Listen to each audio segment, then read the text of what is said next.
வணக்கம். இன்னைக்கு படிக்க போகும் கதையின் தலைப்பு வெட்டி வேர்கள். இது ஒரு சிறு கதை. எழுதியவர் வித்யா சுப்பிரமணியம் அவர்கள். கதைக்கு போலாமா? அச்சு முதலியாரின் மளிகை கடைக்கு அருகில் அவர்கள் வழக்கம் போல கூடினார்கள். பட்டதாரிகள், வேலை வேட்டைக்காரர்கள், ஒவ்வொருவரின் முகத்திலும் வாலிப குறும்புகளோடு நீரோட்டமாய் ஓடிய கவலை ரேகைகள். அவர்கள் மொத்தம் 8 பேர்கள், நண்பர்கள். அச்சு முதலி கடைதான் அவர்கள் கூடுமிடம். கடையை ஒட்டி ஒரு நீள சுமைதாங்கி கல் உண்டு. அதில் பாதி பேர் அமர, மீதி பேர் கடையின் பக்கவாட்டில் உள்ள படிக்கட்டில் அமர்ந்து கொள்வார்கள். அநேகமாக அவர்கள் பேச்சு தங்கள் எதிர்கால லட்சியங்கள், கனவுகள் பற்றியதாகத்தான் இருக்கும். சில நேரம் தமாஷான ஆராய்ச்சிகளிலும் இறங்குவார்கள். பாக்கெட்டில் இருக்கும் சில்லறைக்கு அச்சு முதலியாரின் கடையில் பொட்டுக்கடலை வாங்கி கொறித்து கொண்டே பேசுவார்கள். ஒவ்வொரு நாள் ஒவ்வொருவர் வாங்குவார்கள். இன்றைக்கு கோபியின் முறை. கோபி அச்சு முதலியிடம் சில்லறை நீட்டினான். அச்சு முதலி கொஞ்சம் தாராளமாகவே பொட்டலம் கட்டி கொடுத்தார்.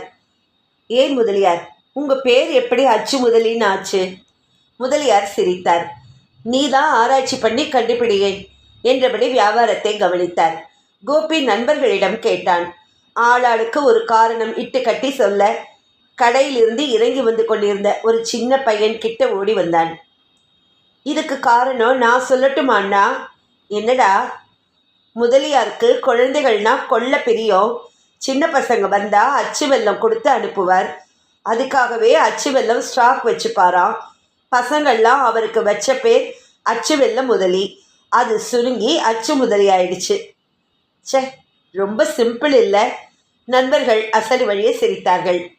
ஏண்டா, அச்சு முதலியை பற்றின ஆராய்ச்சி இருக்கட்டும், நாளைக்கு நாம் பார்க்க வேண்டிய வேலைகளை பற்றி பேசுவோமே. ரமேஷ் பேச்சை மாற்றினான். அதை தாண்டா சொல்ல வந்தேன். நாம் வெட்டியாக இருக்கோன்னு யாரும் சொல்லிடக்கூடாது. வேலை கிடைக்க எல்லா முயற்சியும் எடுத்துக்கொண்டே இருக்கோம். நாமளும் வேலை கிடைக்கிற வரை அட்லீஸ்ட் சமூக சேவையாவது செய்வோமேங்கிறது நம்ம பிளான். நாளைக்கு சிட்டியில் 2-3 இடத்துல இரத்த தான முகாம் நடத்துகிறாங்க. நாம் 2-3 பேராக பிரிஞ்சு அந்த முகாமில் ஏதாவது சர்வீஸ் பண்ணுவோம். நிறைய பேர் கூட்டிகிட்டு போய் ரத்தம் கொடுக்க வைப்போம். நாமளும் கொடுப்போம். அப்புறம் சாயங்காலம் முதியோர் இல்லத்துக்கு போய் அங்கே அவங்களோட பேசுறது, சின்ன சின்ன உதவிகள் பண்ணுறது. சரியாக 8 மணிக்கு அங்கேருந்து கிளம்புறோம். அப்புறம்தான் முக்கியமான வேலை. என்ன? தண்ணி பிரச்சனை. ஒரு சில இடத்துல பாவம் வயசானவங்கள்லாம் தெரு பம்பில் அடிக்க முடியாமல், தண்ணி அடித்து சுமக்க முடியாமல் சுமந்துக்கிட்டு போகிறாங்க. பகலில் இவங்களால கூட்டத்தில் வரிசையில் நின்று அடிக்க முடியாதுன்னு ராத்திரி தான் கூட்டம் குறைஞ்சப்புறம் அடித்து எடுத்துக்கிட்டு போவாங்க. பார்க்கவே கஷ்டமாக இருக்கும். அந்த மாதிரி வயதானவங்களுக்கு நாம் உதவணும். அவங்கள உட்கார வச்சுட்டு நாம் ஒருத்தர் அடிக்க, ஒருத்தர் அவங்க வீட்டுக்கு தண்ணி கொண்டு போய் நிரப்பிட்டு வரணும். இது ஒரு பெரிய சர்வீஸ். அதுவும் இந்த மாதிரி தண்ணி கஷ்டத்தில் இப்படி ஒரு உதவி செய்கிறது நமக்கு ஆத்ம திருப்தி, புண்ணியம், வாழ்த்து எல்லாம் கொடுக்கும். என்ன சொல்கிறீங்க? கரெக்டா கோபி? நல்ல யோசனை. வெட்டி பசங்கன்னு யாரும் நம்மளை சொல்லக்கூடாது. அதுக்காக என்ன சோஷியல் சர்வீஸ் வேணாலும் பண்ணலாம். Good idea. ஆமாம், இதையே நாளைக்கு தள்ளி போடணும். நன்றே செய், அதை இன்றே செய்யின்னு சொல்லி வச்சிருக்கே. இன்னையிலேருந்தே ஏன் ஆரம்பிக்கக்கூடாது? அதுவும் சரிதான். மணி இப்போ 7. 2 பேருக்கு ஒரு ஏரியான்னு போவோம். முடியாதவங்களுக்கு தண்ணி அடித்து கொண்டு போய் கொடுத்து நம்ம சர்வீஸை ஆரம்பிப்போம். அவர்கள் உற்சாகமாக கிளம்பினார்கள். தண்ணீர் கஷ்டம் அதிகம் இருக்கும் பகுதிகளுக்கு 2 பேராக பிரிந்து சென்றார்கள். எல்லா தெரு பம்புகளிலும் வாட்டர் டேங்க் வைத்திருந்த இடத்திலும் வரிசையாய் குடங்கள், கலர் கலராய் நிற வரிசை, இனிஷியல் எண்களும் எழுதப்பட்டு நீருக்காக காத்திருந்தார்கள். அடே அப்பா, ஊரில் இவ்வளவு தண்ணீர் கஷ்டமா? அவர்கள் ஆச்சரியப்பட்டனர். தண்ணீர் லாரி வந்ததும் அந்த இடமே கலைபரமாயிற்று. வரிசைகள் கலைந்து ஜனங்கள் முட்டி மோதி கொண்டார்கள். கூச்சல் அதிகமாயிற்று. யாரோ ஒரு ஆள் டேங்க் குழாயை பற்றி கொண்டு கத்தி அதட்டி ஒரு வரிசையை உருவாக்கினான். குடங்கள் நிறைய ஆரம்பித்தன. கர்ப்பிணி பெண் ஒருத்தி தண்ணீர் பிடித்தபோது கோபி கிட்டே போனான். கொடுங்க, நான் கொண்டு போய் உங்கள் வீட்டில் இறக்கிடுறேன். அவள் சந்தேகத்தோடு அவனை பார்த்தாள். தண்ணீர் திருட வந்திருக்கிறானா? உதவுகிறேன் பேர் வழி என்று குடங்களோடு காணாமல் போய்விட்டால்? வேணாம். தப்பாக நினைக்கிறீங்களா சிஸ்டர்? நாங்கள் வாலண்டியர்ஸ். எங்களால் முடிஞ்ச உதவிகளை மக்களுக்கு செய்யறதுக்காக வந்திருக்கோம். நாங்கள் பட்டதாரிகள்.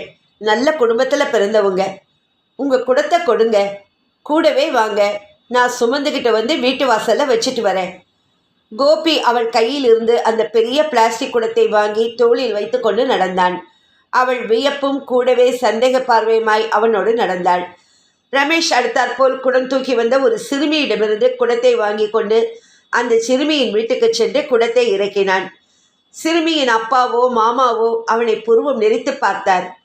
யாரு இது? தெரியலப்பா, ஹெல்ப் பண்ணட்டான்னு கேட்டார். அவர் ஒரு நன்றி கூட கூறவில்லை. ரமேஷ் மிச்சம் 3 குடம் நீரையும் தூக்கி கொண்டு வந்து கொடுத்துவிட்டு அடுத்த ஆளுக்கு உதவு போக அந்த மனிதர் யாரிடமோ பேசிய வார்த்தைகள் அவன் செவியில் சுரீர் என்று விழுந்தது.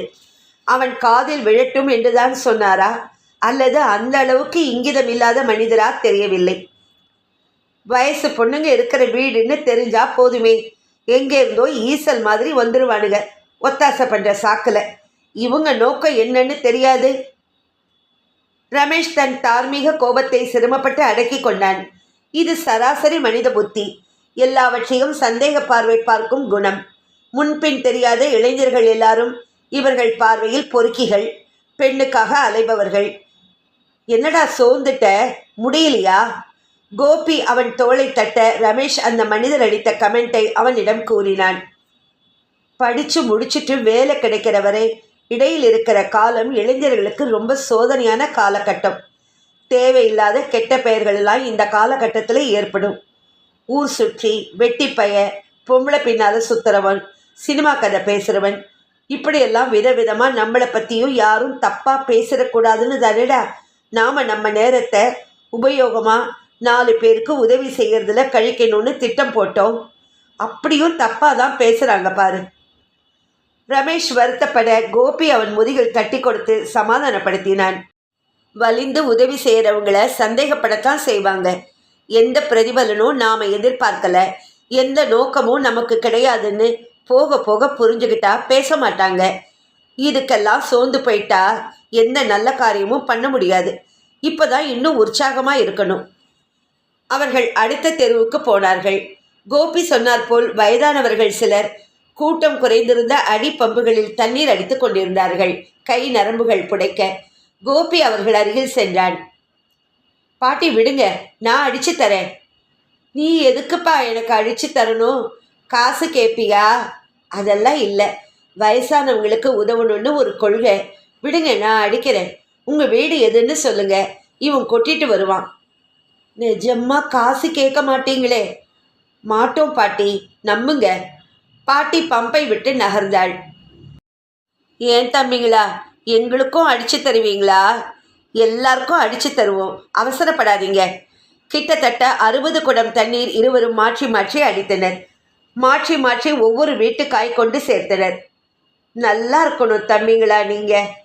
என் வீட்லேயும் வயசு பசங்க இருக்கானுங்க, ஆனால் விரலை அசைக்க மாட்டானுங்க. நல்லா கொட்டிக்கிட்டு ஷோக்காக ட்ரெஸ் பண்ணிக்கிட்டு ஊரை சுற்றிட்டு வருவானுங்க. வீட்டு கஷ்டம்னா வீசை என்ன விலைன்னு கேட்பானுங்க. உங்களை எல்லாம் பார்த்தா படித்த பசங்களாட்டம் தெரியுது. நல்ல உபகார சிந்தையும் இருக்குது. எங்கள் வீட்டு பசங்களுக்கு எப்போ தான் இப்படியெல்லாம் நல்ல புத்தி வரப்போகுதோ. ஒரு வாய் காப்பி தண்ணி தர, சாப்பிட்டு போங்களேன் தம்பி. அதெல்லாம் வேணாம் பாட்டி, நாங்கள் வரோம். ரமேஷ் கடைசி குடத்தை இறக்கி வைத்தான். வேர்வையை துடைத்து கொண்டு இருவரும் கிளம்பும்போது இரவு மணி 10. ரொம்ப சந்தோஷமாக இருக்கு மனசு இல்லடா. ரொம்ப உபயோகமாக கழிஞ்ச நாள். எவ்வளோ பேர் வாழ்த்தினாங்க பாரு. நாளைக்கு இரத்த தான முகாம், முதியோர் இல்லம், ராத்திரி மறுபடியும் தண்ணீர் அடித்து கொடுக்குற வேலை. மறந்துட வேணாம், காலையில் 7 மணிக்கு கரெக்டாக கிளம்பிடணும், சரியா? 7 மணிக்கு தானே, வந்துடுறேன். சீக்கிரம் நடடா, பசிக்குது. சாயங்காலம் அச்சு முதலி கடையில் வாங்கி சாப்பிட்ட பொட்டுக்கடலை தான். வீட்டுக்கு போய் டிஃபனோ சாப்பாடோ ஒரு பிடி பிடிச்சிட்டு படுத்தாதான் காலையில் சீக்கிரமே எழுந்து வர முடியும். வேலை கிடைச்சப்புறம் கூட நாம் இந்த சமூக சேவையை நிறுத்திடக்கூடாதுரா கோபி. யார் சொன்னால் நிறுத்திடணும்னு? இது பாட்டுக்கு இது, அது பாட்டுக்கு அது. 24 மணி நேரமும் வேலை செய்ய போகிறோம். வயசு பொண்ணுங்களுக்காக தான் ஒத்தாசை பண்ணுறோன்னு சொன்னான் பாரு அந்த ஆள். அவனை ஒரு நாள் நாக்கப்படுகிற மாதிரி கேள்வி கேட்டு நார் அடிச்சு நொண்டா. என்ன நினச்சிட்டான் அவன் நம்மளையெல்லாம்? அதை விடுறா முட்டா பையன். அவன் பேச்சை போய் பெருசாக எடுத்துக்கிட்டு. இருந்தாலும் ஆறலடா மச்சான். அந்த வீட்டில் வயசு பொண்ணு இருக்குன்னு கூட எனக்கு தெரியாதுடா. கிடக்கான் விடு. இங்கே யாரைத்தான் விட்டு வச்சானுங்க? ராமாயணம் படித்ததில்ல? சீதையே தப்பாக பேசி காட்டுக்கு அனுப்ப வச்ச நாடு தானே. நாமெல்லாம் என்ன மூலை? நாம் வெட்டி கதை பேசுறதில்ல. நம்ம பேச்செல்லாம் இலக்கியம், விஞ்ஞானம், ஆழமான சினிமாக்கள், டாக்குமெண்ட்ரிகள், ஆன்மீகம், உலக சரித்திரம், ஸ்பேஸ் ரிசர்ச், இப்படி அறிவுபூர்வமாக தான் பேசுவோம். ஆனால் தூரக்கு இருந்து பார்க்குறவங்களுக்கு அது சீப்பான அரட்டையாக தான் தோணும். அதுக்கெல்லாம் கவலைப்பட்டா அறிவு வளராதுடா மச்சான். விட்டு தள்ளு. வேலை இல்லாத காலம் நமக்கு கல்லடி படுற காலம். ஆள் ஆளுக்கு சின்னதும் பெருசுமா கல்லெடுத்து அடிச்சுக்கிட்டு தான் இருப்பாங்க. கண்டுக்க கூடாது. நம்ம டைம் உபயோகமாக கழியுறதுங்கிற திருப்தி நமக்கு இருக்கா இல்லையா? அது போதும். கோபி நீளமாய் பேசினான். இருவரும் அவரவர் வீட்டை நெருங்கி இருந்தார்கள். தெருமுனையின் அடி பம்பில் இருந்து ஒரு உருவம் தண்ணீர் சுமந்து இடுப்பில் வைத்து கொண்டு நடக்க, பாவண்டா என்றபடி கோபி வேகமாய் கிட்டே போனவன் திகைத்தான். அம்மா! சற்று தூரத்தில் தோளில் குடமும் கையில் பக்கெட் நீருமாக அப்பா. எங்கடா போயிட்ட கோபி? வீட்டில் சொட்டு தண்ணி இல்லை. இப்படி வெட்டியா ஊரை சுற்றிட்டு வரியே, உனக்கே நல்லா இருக்கா? எல்லா தண்ணியும் நாங்களே மூச்சு வாங்க அடித்து முடிச்சப்புறம் வந்து சேர்றியாக்கும். நல்ல பிள்ளடா, வந்து வாய்ச்சியே எங்களுக்குன்னு. கோபி மரம் மாதிரி நின்றான். இத்துடன் இந்த கதை முடிவடைந்தது. ரொம்ப அருமையான கதை. முதல்ல வீட்டில் உதவியாக இருக்கணும். சமூக சேவை ரொம்ப அவசியம்தான். அதே சமயத்தில் வீட்டுக்கும் உதவியாக இருக்கணும். ரொம்ப அழகாக சொல்லியிருக்காங்க எழுத்தாளர்.